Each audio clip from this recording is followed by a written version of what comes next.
Hoje é o nosso terceiro encontro e nós queremos aprofundar um pouco mais na palavra, e Deus colocou algo no meu coração para hoje, que eu tenho no meu coração, eu tenho convicção que o Senhor falou comigo e eu queria compartilhar com você. Por isso, nós insistimos até nesse processo dessa transmissão, porque eu gostaria de compartilhar com você aquilo que Deus colocou no meu coração. Tendo bom ânimo em um mundo de aflições. É a terceira mensagem desta série Mais do que Vencedores. A verdade é que nós já completamos 7 meses de pandemia, 7 meses de afastamento social. E eu queria perguntar a você e te convidar a lembrar como era a sua vida antes do dia 12 de março. Em especial, nós que estamos aqui no Distrito Federal, 12 de março foi a data em que, de fato, o governo do Distrito Federal lançou o primeiro decreto, ou seja, já são mais, quando nós olhamos, mais de 7 meses, mais de 180 dias. De lá para cá, o que mudou para você? Se você pudesse escrever aí no chat, eu gostaria de convidar você, escreva aí no Facebook, escreva aí no YouTube, o que mudou para você nestes 180 dias de afastamento social? O que mudou na sua casa? Você, meu irmão, que está aqui conosco presencialmente na Hope, o que mudou na sua vida? Quando nós olhamos para essa jornada nos últimos 180 dias, eu quero lhe dizer que muitos de nós estamos chegando a dizer assim: eu cheguei ao ponto da exaustão. Eu cheguei à exaustão. Se nós pudéssemos exemplificar isso de uma maneira muito simples, eu diria assim: a bateria acabou. Se a bateria não acabou, ela está acabando. E se a gente pudesse, a gente pegaria uma chupeta, né? Já viu aquela chupeta quando você bate na chave do carro assim, ó, você bate na chave do carro, o carro não pega, aí você liga para um amigo, você liga para o irmão da igreja, você liga para alguém do pequeno grupo e diz assim: cara, você tem um cabo aí para me ajudar? Você pode fazer aqui uma chupeta? Ou seja, eu estou com a minha bateria descarregada. Exaustão é a palavra. Sabe como o dicionário define exaustão? Esgotamento, cansaço, perda de forças físicas e mentais, empobrecimento, redução de possibilidades, ação ou efeito de exaurir, de consumir por completo, de usar até o final. Estas palavras fazem algum sentido para você? Esgotamento, perda de forças físicas, empobrecimento, redução de possibilidades, redução de recursos, ação ou efeito de exaurir, de consumir por completo, de usar até o final. Pergunto a você, estas palavras têm algum sentido? Sabe quais são os sinônimos de exaustão? Exaustão, como sinônimo, vem prostração, esgotamento, cansaço, canseira, fadiga, moleza, empobrecimento, estafa. Talvez hoje você chegue e diz assim: Pastor Fabrício, estas palavras fazem sentido para mim. Então é por isso que eu quero compartilhar com você o que Deus colocou no meu coração. Como ter ânimo em um mundo tão desafiador? Como ter ânimo em um mundo em que todos os dias nós somos levados e motivados a ficarmos desanimados?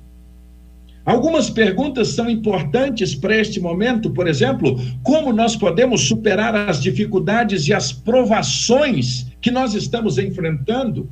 Irmã Gina, como nós podemos, Daniel, enfrentar, irmão Josimar, meu querido irmão Mário, como nós podemos perseverar até o fim, como nós podemos encontrar paz nesse mundo diante de tantas más notícias.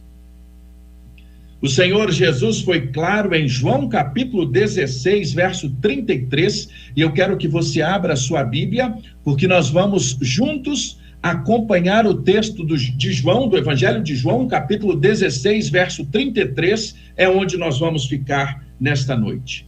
A palavra de Deus diz assim: e lhes disse estas coisas para que em mim vocês tenham paz. Neste mundo vocês terão aflições, contudo, tenham ânimo, eu venci o mundo. A Nova Versão Transformadora traz esse texto da seguinte maneira: eu lhes falei tudo isso para que tenham paz em mim. Aqui no mundo vocês terão aflições, mas animem-se, pois eu venci o mundo. Há uma outra versão, a Nova Tradução da Linguagem de Hoje, que esse mesmo texto vem assim expresso: eu digo isso para que, por estarem unidos comigo, vocês tenham paz.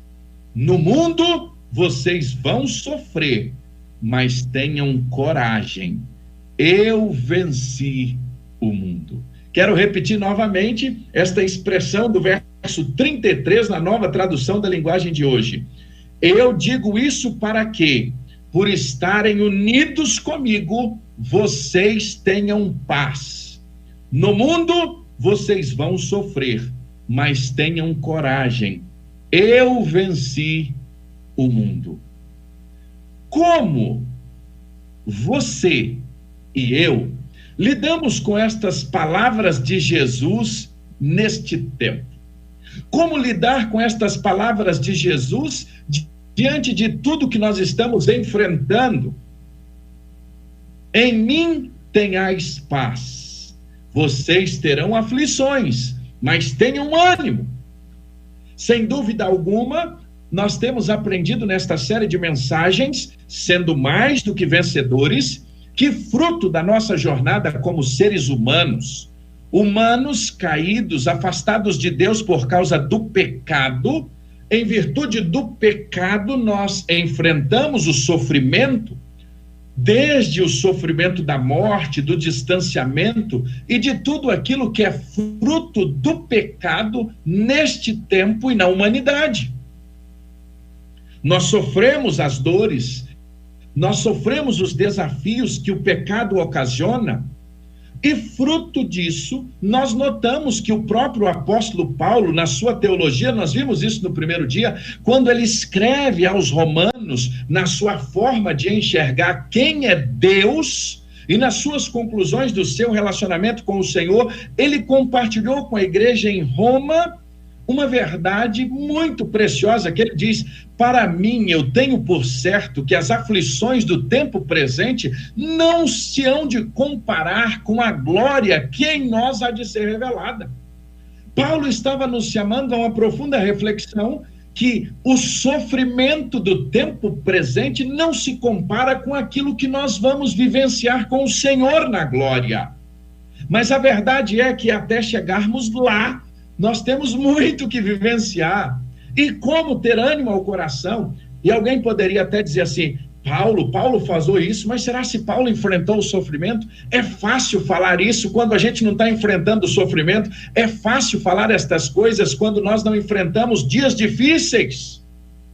Sabe o que Paulo diz na sua segunda carta aos Coríntios, capítulo 11, a partir do verso 11, capítulo 11, a partir do verso 24, ele diz assim: eu recebi dos judeus, quem era judeus? Os seus compatriotas, 5 quarentenas de açoites menos 1. 3 vezes eu fui açoitado com varas, 1 vez eu fui apedrejado, 3 vezes eu sofri naufrágio, 1 noite, um dia eu passei no abismo, em viagens muitas vezes, em perigos de rios, em perigos de ladrões, em perigos na minha nação, em perigo dos gentios, em perigo na cidade, em perigo no deserto, em perigo no mar, em perigo entre falsos irmãos. Eu trabalhei e com fadiga, em muitas vigílias tive fome, tive sede e muitas vezes jejuei em frio e nudez. Será se esse homem sofreu? Será que esse homem conhecia o que era o sofrimento? Será que esse homem tinha consciência para dizer para nós, hoje, que ele olha e diz assim, olha, as aflições do presente não se compara com aquilo que o Senhor tem para nós no futuro? Sim, é por isso que Paulo vai nos dar as lições mais preciosas. Agora, como lidar com esta expressão de Jesus? Paulo tinha entendido claramente o que Jesus tinha dito. Nesse mundo terão aflições, contudo tenham ânimo, eu venci o mundo. O que significa ter ânimo?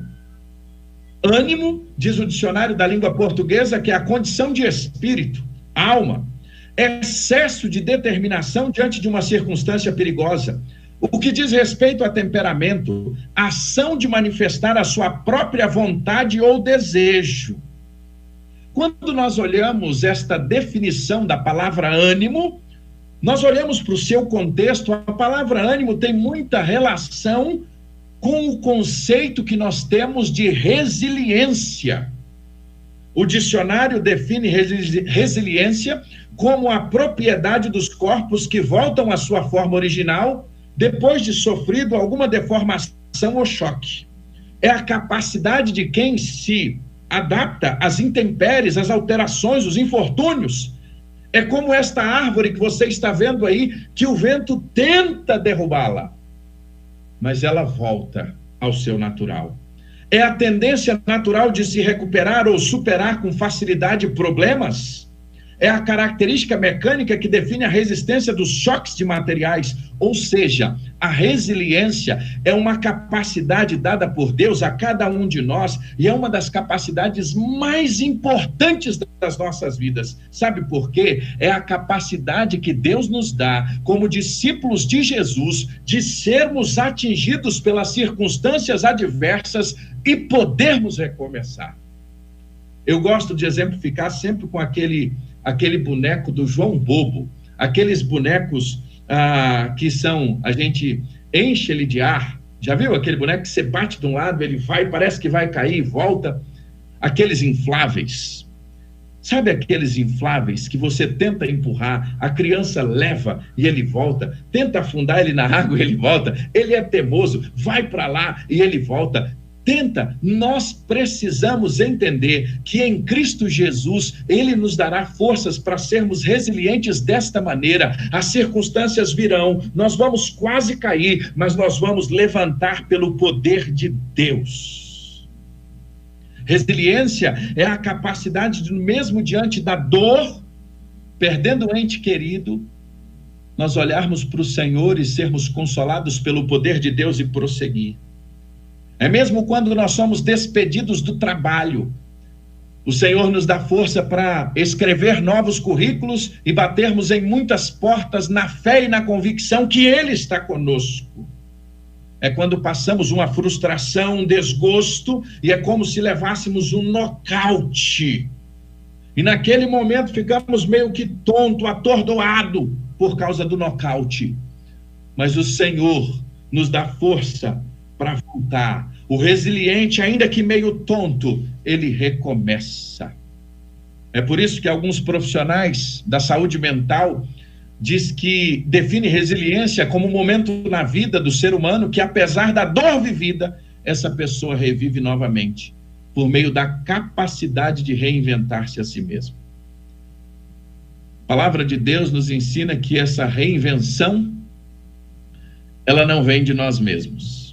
E talvez aqui nós pensamos um pouquinho diferente. A reinvenção vem do Deus que habita em nós. E é por isso que hoje eu quero convidar você a mergulhar em João capítulo 16, verso 33. Quando Jesus disse, eu lhes disse estas coisas, para que em mim tenhais paz. No mundo tereis aflições. Contudo, irmão Marcos Vieira, irmã Isabel, tenham bom ânimo, porque eu venci o mundo. Qual é o contexto deste versículo? João capítulo 13, Jesus celebra a última ceia com seus discípulos. Eu queria que você prestasse bastante atenção, porque o contexto deste texto vai nos mostrar a razão por que Jesus, nas suas palavras de despedida, ele termina suas palavras de despedida com esta expressão, porque o capítulo 17, Jesus então começa uma oração, mas ele termina as suas palavras de despedidas deste último encontro com os discípulos antes da oração com esta expressão: eu lhes disse estas coisas para que em mim tenhais paz. Neste mundo terão aflições, contudo tenham bom ânimo, eu venci o mundo.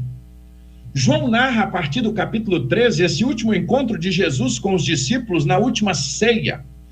E depois de ter aquele momento de ceia, de aprendizado especial, do momento do lava-pés, quando Jesus vira para os seus discípulos e pergunta: vocês entenderam o que eu vos fiz? Vocês compreenderam o que eu vos fiz? E ele diz: mesmo eu sendo mestre e senhor, eu lavei os vossos pés, agora vão e lave os pés uns dos outros.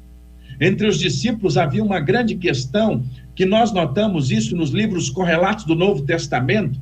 Eles estavam entre si, brigando para quem seria o maior. E quando todos querem ser o maior, ninguém lembra do papel do menor. Jesus então faz o papel do menor, lava os pés dos discípulos.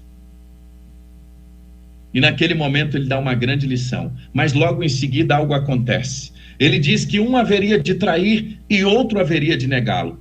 Imagine um grupo tão unido, caminhando juntos há aproximadamente 3 anos. E agora, as palavras finais, o último encontro, Jesus vira e diz: um de vocês haverá de me trair. Um de vocês haverá de me negar. Imagine agora o clima de medo. Imagine o clima de incerteza. Imagine o clima que ficou entre os discípulos naquele momento. Que circunstância era aquela? Mas então Jesus começa o capítulo 14 de João dizendo: não se turbe o vosso coração, creia em Deus, creia também em mim, porque na casa de meu pai há muitas moradas. Se não fosse assim, eu vos teria dito: vou preparar-vos lugar, e quando eu for e preparar-vos lugar, eu voltarei, para que aonde eu estiver, estejais vós também. Jesus acalma o coração dos discípulos, Jesus traz paz ao coração dos discípulos, e logo depois, então, em João capítulo 15, Jesus volta o coração dos discípulos para a missão, e ele vai dizer: eu sou a videira verdadeira, o meu pai é o lavrador, e ele vai dizer que todo aquele que está ligado nele vai frutificar. Então a gente chega no capítulo 16, e o capítulo 16 é quando Jesus agora prepara os discípulos para o que haveria de acontecer. Se você está com a sua Bíblia aberta, você já vai notar que o capítulo 16, ele começa dizendo: eu vos falo estas coisas para que vocês não se escandalizem. Ou seja, eu já estou preparando vocês.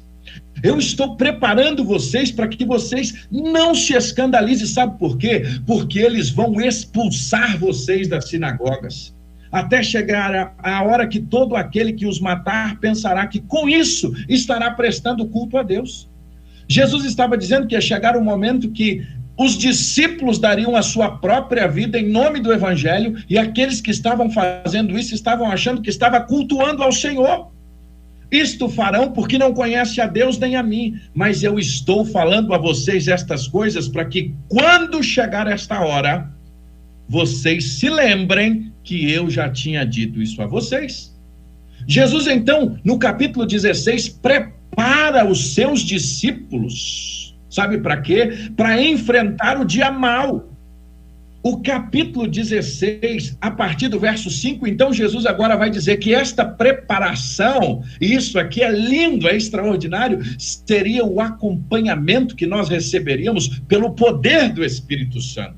E ele diz: eu vou voltar para o Pai, eu voltarei para o Pai, mas vocês vão receber o Consolador, o Paráclitos, aquele que estará ao lado, e quando eu for, eu enviarei ele a vocês. Eu enviarei a vocês, diz o verso 7. E aí nós temos a vinda do Espírito Santo que está conosco. Aleluia! Glória a Deus, porque nós não estamos sozinhos. O Consolador está conosco. Que promessa extraordinária! O Espírito Santo não ficou em Atos capítulo 2, o Espírito Santo não foi algo que ficou lá atrás, ele é presente hoje nas nossas vidas e ele é o nosso consolador, é ele que está ao nosso lado em todas as circunstâncias. Então ele deixa bem claro que toda tristeza seria transformada em alegria. Quando seria isso? No encontro da sua vinda. Porque ele fala de maneira muito clara, no término do capítulo 16, que ele voltará para buscar os seus. Aí então ele entra nas palavras finais, e nas palavras finais ele diz assim: estas coisas eu vos falei por meio de figuras. Vem a hora que eu não falarei mais por meio de figuras, mas eu falarei a vocês claramente a respeito do Pai. Naquele dia vocês pedirão em meu nome, e não lhes digo que pedirei ao Pai em favor de vocês, porque o próprio Pai os ama, visto que vocês me amam e creem que eu vim da parte de Deus. Vim ao Pai e entrei no mundo, mas agora deixo o mundo e volto para o Pai. Então os discípulos lhe disseram, verso 28, agora o Senhor fala claramente, não emprega nenhuma figura. Verso 30, agora vemos que o Senhor sabe de todas as coisas e não precisa que alguém lhe pergunte. Por isso cremos que o Senhor veio de Deus. E Jesus respondeu, vocês creem agora? Verso 32, eis que vem a hora e já chegou, em que vocês serão dispersos, cada um para a sua casa, e vocês me deixarão sozinho. Ele estava falando daqueles momentos que seguiriam logo naquela noite. Mas eu não estou sozinho, porque o Pai está comigo. Aí vem o verso 33, falei estas coisas para vocês, para que vocês tenham paz. No mundo, vocês vão passar por aflições, mas tenham coragem. Eu venci o mundo. Vou repetir o verso 33. Estas coisas eu lhes falei, para que em mim vocês tenham paz. Neste mundo vocês terão aflições. Contudo, tenham ânimo. Compartilho com você 4 pontos para como ter bom ânimo no mundo tão desafiador. Jesus nos ensina isso. Quando a gente olha para esse capítulo 16, eu quero partilhar 4 coisas importantes com você. E eu queria que você pudesse anotar na sua casa. Eu queria que você pudesse anotar aí no seu caderninho. Eu queria que você pudesse lembrar desse texto de João. Quando você ouvir esta expressão, quando você ouvir João 16:33, vocês vão passar por aflições, mas tenham coragem, você lembrar-se desses 4 pontos. Jesus estava ensinando os discípulos para que a gente tenha bom ânimo diante de todas as circunstâncias. A primeira coisa que nós não podemos esquecer é ter as expectativas corretas a respeito da vida. É muito interessante como Jesus traz este ponto e este ensinamento com os seus discípulos, quando ele começa no capítulo 16 dizendo, olha, eu tenho dito estas coisas a vocês para que vocês não se escandalizem, ou seja, tenha expectativas corretas a respeito do dia a dia da sua vida como ser humano. Em outras palavras, nós vamos enfrentar a adversidade. Nós vamos enfrentar o problema. Nós vamos enfrentar a luta. Em outras palavras, Jesus estava dizendo aos seus discípulos, vocês vão enfrentar o sofrimento. Vocês vão enfrentar a perseguição. Vocês vão enfrentar dias difíceis. Talvez um dos maiores erros da nossa geração atual é, de alguma maneira, tirar dos nossos filhos essa realidade. Eu gosto muito de uma frase. Bom Márcio está conosco, está em casa, celebrando a Jesus. Bom Márcio, tem uma frase que diz assim, depois que o Mertiolate deixou de arder, nós formamos uma geração muito frágil. E parece que é uma verdade. Nós temos uma geração que tem expectativas equivocadas a respeito da vida, equivocadas a respeito da vida cristã, equivocadas a respeito do relacionamento com Deus. Isso começa quando? Isso começa quando nós, pais, não permitimos que os nossos filhos vivenciem a vida de maneira real, enfrentem a vida como é para ser enfrentada. Eu sei que nós, como pais, muitas vezes queremos poupar os nossos filhos e, de fato, vamos sempre fazer isso. Mas nós não podemos, nesse discurso, impedir que os nossos filhos e que esta geração passe por aquilo que é necessário passar. Nós precisamos ter a perspectiva correta de que, como seres humanos, nós enfrentaremos lutas, nós enfrentaremos dificuldades. E eu tenho insistido muito neste ponto durante este mês, porque nós temos uma geração evangélica equivocada no Brasil a respeito de luta, a respeito de adversidade. Nós temos um mundo evangélico brasileiro que só vive cantando: agora é só vitória, agora é só vitória, agora é só vitória. Não. Tem dia que nós enfrentamos o dia mau, tem dia que nós enfrentamos a derrota, tem dia que nós enfrentamos os desafios, tem dias que nós enfrentamos problemas, nós enfrentamos a enfermidade. Mas nós temos uma geração que acha que a vida é só vitória, uma geração, olha, guarda isso, como eu aprendi essa expressão com o pastor Milton e guardei no meu coração. Nós temos uma geração que não aprendeu a enfrentar o urso, não aprendeu a enfrentar o leão, que não matou gigante, mas quer reinar em Israel. Vou repetir, nós temos uma geração que não aprendeu a enfrentar o urso, que não aprendeu a matar o leão, que não aprendeu a enfrentar gigante, mas quer reinar em Israel, acha que hoje é tudo fácil. Isso vem para a vida cristã, num discurso como se a vida cristã não tivesse luta, não tivesse adversidade, não fosse dia após dia sendo vivida.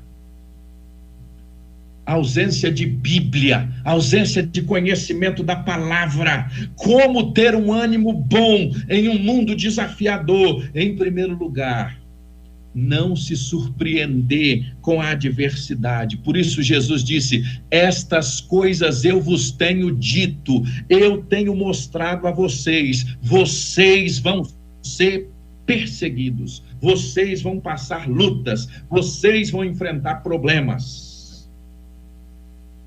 Se você que me ouve como pastor está achando que pelo fato de talvez você querer congregar conosco, participar da nossa igreja, você não vai ter mais problemas, você está equivocado, porque todos nós enfrentamos problemas. Agora eu quero lhe dizer uma coisa eu posso lhe dizer com toda certeza: Deus está conosco, mesmo diante da adversidade. Deus está conosco diante do urso. Deus está conosco diante do leão. Deus está conosco diante de Golias. Deus está conosco diante do Covid. Deus está conosco, não importa a situação. Agora, nós vamos enfrentar adversidades, mas nós não vamos enfrentar sozinhos.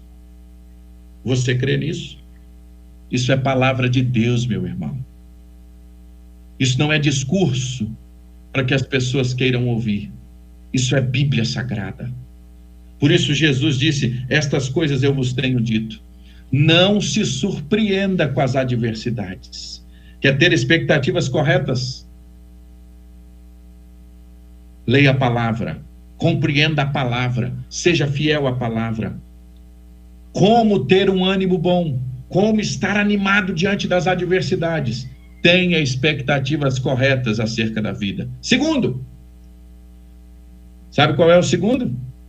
Viva a paz que Cristo oferece. Quero repetir. Em segundo lugar, viva a paz que Cristo oferece. Jesus diz assim: em mim tenhas paz. Em mim tenhas paz. Esta é a expressão para os discípulos.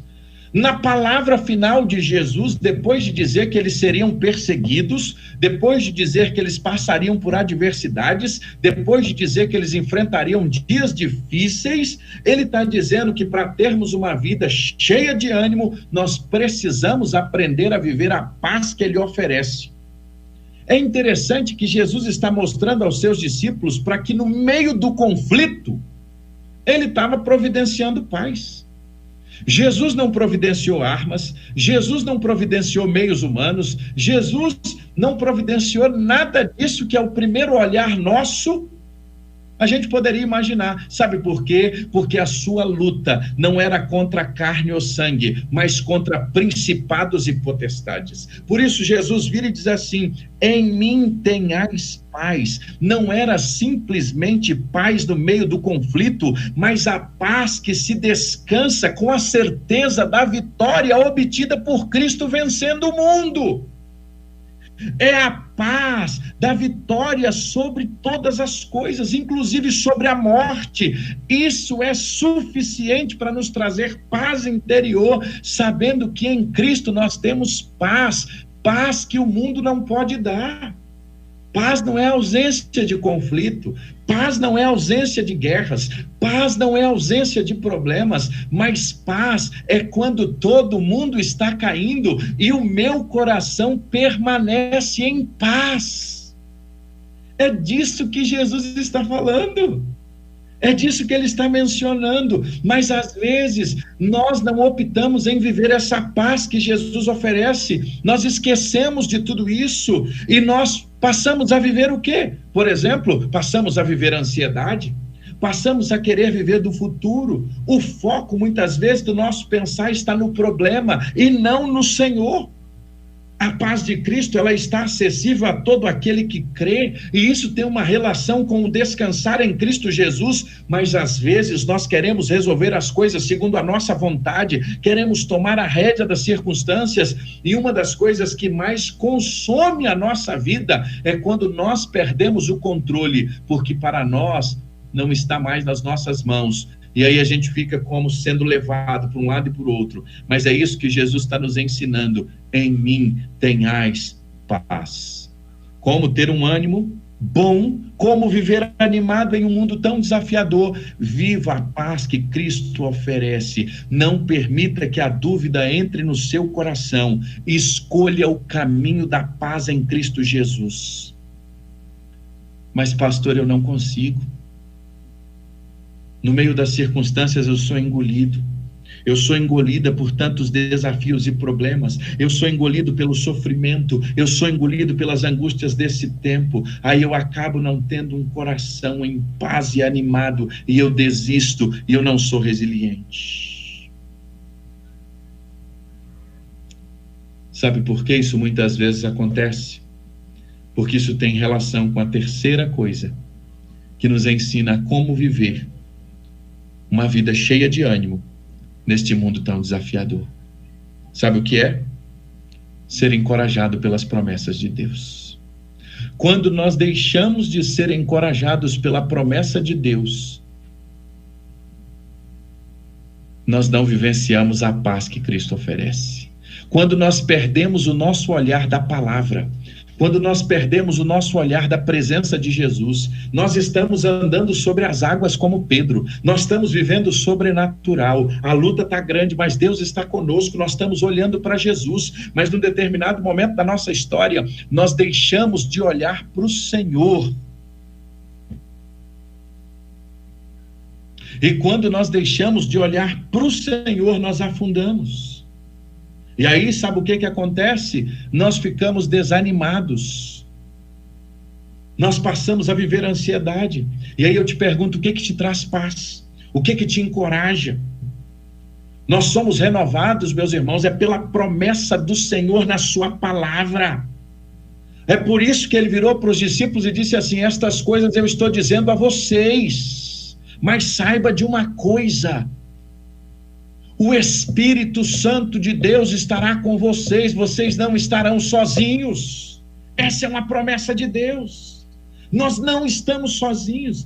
Eu estou com você. Jesus está dizendo para enfrentar com você o dia difícil. E por fim eu vou retornar para te buscar, para sempre nós estarmos juntos. Mergulhe, mergulhe, se aprofunde, coma, leia, mastigue, viva da palavra de Deus. Coma a palavra de Deus.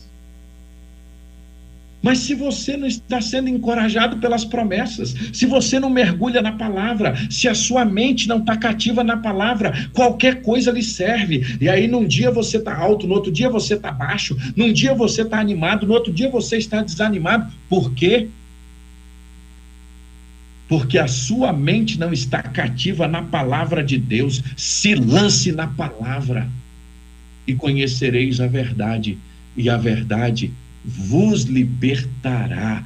Como ter um ânimo bom, como ter bom ânimo no meio das aflições. Sabe como é? É ser encorajado pela palavra de Deus, porque quando nós somos encorajados pela palavra de Deus, no nosso coração nós desfrutamos a paz que Cristo oferece. Paz não é ausência de guerra, o mundo está caindo, nós estamos enfrentando adversidades, mas Deus está conosco. O que você traz à sua memória? É por isso que Jeremias, num dos momentos mais desafiadores da sua jornada, ele disse assim: eu quero trazer à memória aquilo que me dá esperança. E o que me traz esperança? As misericórdias do Senhor, que são as causas de não sermos consumidos, que se renovam a cada manhã. É isso que me traz esperança, é isso que todos os dias eu sou renovado pelo Senhor, é isso que me faz prosseguir. Para terminar, em quarto lugar, tenha convicção em quem você coloca a sua fé. Jesus Cristo é mais do que vencedor. E ele diz assim: eu venci o mundo. Eu venci o mundo. Tenha convicção em quem você coloca a sua fé. Eu venci o mundo. Somente em Cristo seremos mais do que vencedores. Às vezes nós perdemos o nosso foco, olhamos para as outras coisas, passamos a ter outros deuses no nosso coração. E na hora da adversidade nós notamos que eles não respondem os nossos anseios. Nós permitimos o nosso coração criar ídolos. O que é um ídolo no meu coração? É aquilo que eu coloco a minha confiança, eu coloco as minhas expectativas e que me traz saciedade por um momento. Em outras palavras, é tudo aquilo que eu confio que não seja o Senhor. Isso se torna um ídolo no meu coração. Por exemplo, eu confio no meu dinheiro. Eu confio, por exemplo, no meu trabalho, nos meus filhos, no meu cônjuge, no outro, em alguma coisa, menos no Senhor. Ah, como eu vou resolver essa situação? Antes de orar, antes de buscar o Senhor, eu tenho um jeitinho, eu tenho um amigo que pode resolver. Às vezes nós confiamos mais nas pessoas do que no Senhor. Às vezes nós confiamos mais no outro do que no Senhor. E a pergunta é: em quem você coloca a sua fé? Em quem está a sua convicção? Jesus Cristo é mais do que vencedor. Sabe por quê?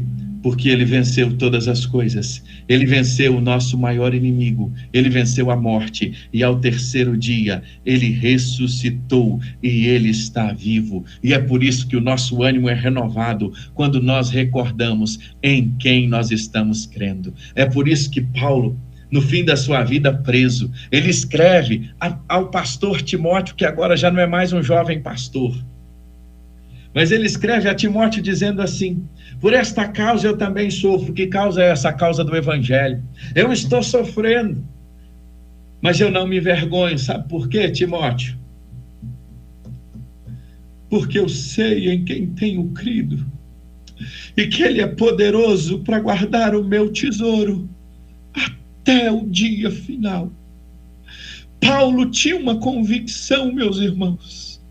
Paulo tinha uma certeza que não importava o que acontecesse, não importava o seu sofrimento, mas ele sabia em quem ele estava confiando. Ele sabia e ele estava certo que ele era poderoso para guardar o seu tesouro até até o dia final.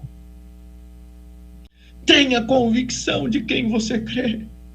O nosso Deus, ele não está cravado numa cruz. O nosso Deus, ele não é de ouro. O nosso Deus, ele não é de prata. O nosso Deus, ele não é de madeira. O nosso Deus, ele está vivo e ele está agora conosco. E ele não está distante de nós. Ele está conosco, ele está contemplando as nossas lutas, as nossas adversidades. E ele tem nos fortalecido para prosseguir.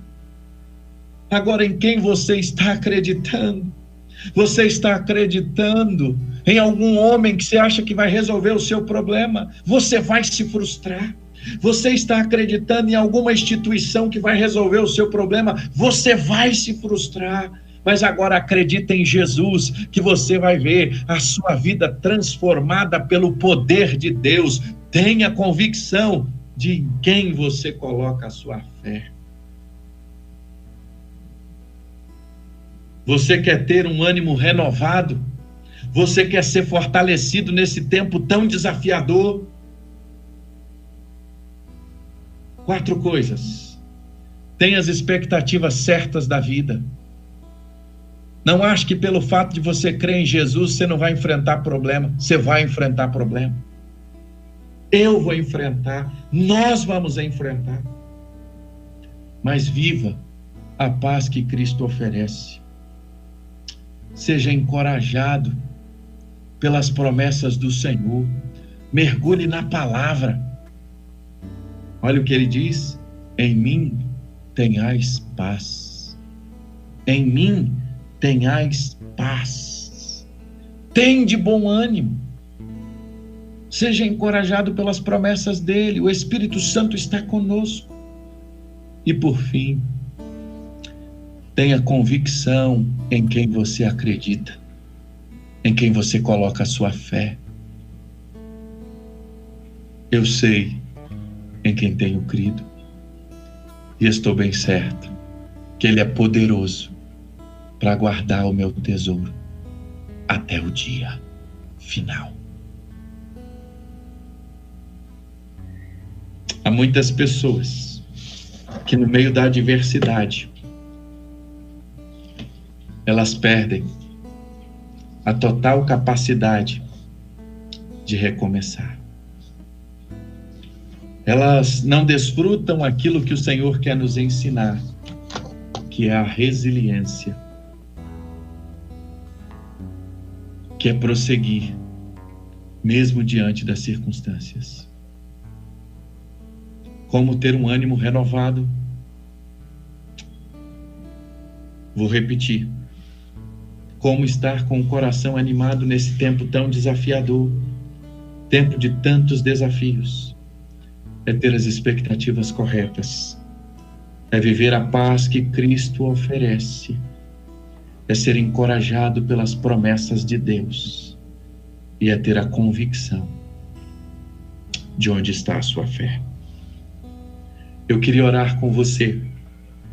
Eu queria, neste momento, pedir ao Senhor pela sua vida. Você que está conosco aqui no templo, você que está conosco agora nesta transmissão, dezenas e dezenas de pessoas estão conosco agora, seja no Facebook, seja no YouTube. Eu queria orar pela sua vida hoje. E eu queria também convidar você.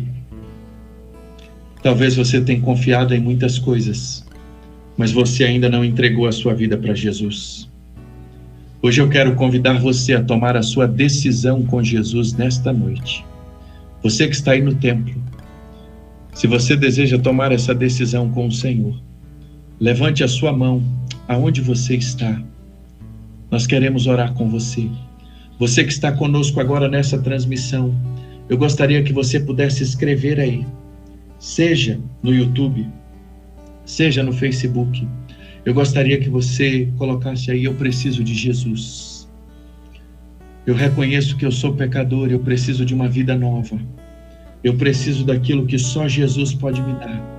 Eu gostaria de convidar você agora a fazer isso, a escrever aí corajosamente: Eu gostaria que você pudesse compartilhar isso, aquilo que Deus falou ao seu coração nesta noite. Eu gostaria que você pudesse escrever agora, seja no Facebook, seja no YouTube, a decisão que Jesus está te convidando a tomar nesta noite. A decisão que Jesus está convidando você a tomar neste momento. Você quer ter um coração animado? Mergulhe na palavra. Você quer um coração firme diante do Senhor? Mergulhe na palavra. Eu quero orar por você. Pai, em nome de Jesus, nesta noite eu quero colocar nas tuas mãos todos os meus irmãos que estão comigo agora neste culto, seja presencialmente, ou seja à distância, Senhor. Oh Deus, eu te agradeço pela tua palavra que é tão verdadeira. Eu te agradeço, ó Deus, porque o Senhor é tão maravilhoso. Deus, a tua palavra é linda. A tua palavra não nos engana. A tua palavra é maravilhosa. E às vezes nós não nos debruçamos sobre a tua palavra. Nós vivemos, ó Deus, apenas de momentos. Mas, Senhor, nós queremos ter maturidade na tua presença. Nós queremos crescer com o Senhor. E nós queremos te glorificar, Senhor, diante de todas as circunstâncias. Senhor, nós queremos ter as expectativas certas. Nós queremos viver a paz que o Senhor oferece. Nós queremos ser encorajados pelas promessas do Senhor. E nós queremos colocar a nossa fé única e exclusivamente em Ti, Senhor.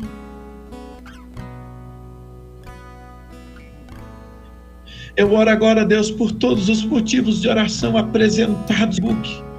Eu coloco agora, Senhor, diante do Senhor a vida de todos eles neste momento. Eu coloco, ó Deus, em especial a vida do Darwin, que nesta noite, Senhor, está tomando uma decisão com o Senhor de voltar para a Tua presença. Obrigado, Senhor, pela vida do Darwin agora, que está reconhecendo que o Senhor é a única solução para a sua vida. Abençoa a vida do Darwin agora, Senhor. Visita ele, a sua casa, a sua família. Senhor, visita a irmã Célia Maria, que está dizendo que eu preciso de renovo. A irmã Blanca Ensinas, Pai. Visita, Senhor. Visita cada um dos meus irmãos. Visita, Senhor, agora aqueles que estão te clamando por socorro, como a irmã Zélia te clama por socorro pela vida do Alessandro agora, Senhor. Nós te clamamos por socorro, meu Pai, nesta noite. Nós te clamamos por socorro, Senhor, porque nós acreditamos na Tua palavra, nós acreditamos no Senhor. Abençoa meus irmãos que estão agora no templo, Senhor, presencialmente. Tu sabes o que cada um tem enfrentado. Visita agora, Senhor, a cada um. Seja com cada um. E toma cada irmão nas Tuas mãos, Senhor. Abençoe cada um que está agora conosco, com poder, com graça, com misericórdia. E dá, ó Deus, uma semana de vitórias, Pai. Dá uma semana na Tua presença. Deus, muda a história do Darwin, Senhor. Muda a história de todo aquele que nessa noite está pedindo: Senhor, tem misericórdia da minha vida. Nós agradecemos ao Senhor pela Tua presença aqui conosco.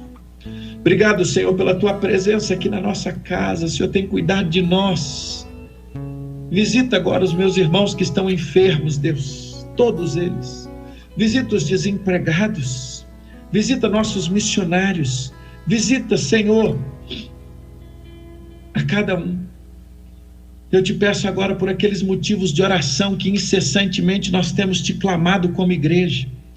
Traz a resposta ao Teu povo e dá-nos, ó Deus, uma noite de paz na Tua presença. É a nossa oração, em nome de Jesus. Amém. Irmão Josimar, vamos adorar ao Senhor. E ao término, o irmão estará nos abençoando com mais uma oração. Lembrando que você pode ainda desfrutar dessa deliciosa salada de fruta, você que está aí no templo, e você agora abastecido com a minha aqui também, eu, a Ana Vitória, e o cuidado do Senhor.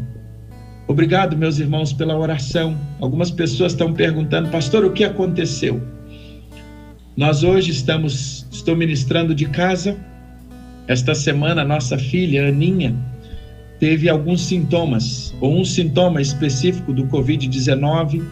Então o médico orientou que nós ficássemos em afastamento social. A Ana está bem, eu estou bem, a nossa família está bem. Amanhã nós faremos os testes e cremos no cuidado do Senhor. E eu quero agradecer a igreja, as orações, e louvar a Deus por você que está aí no templo agora conosco. Queria que você se sentisse abraçado. É muito bom te receber. É muito bom ter você conosco. Deus abençoe os irmãos que estão conosco nesta transmissão, cultuando ao Senhor das suas casas. E que nós possamos seguir neste culto, adorando ao Senhor, em nome de Jesus.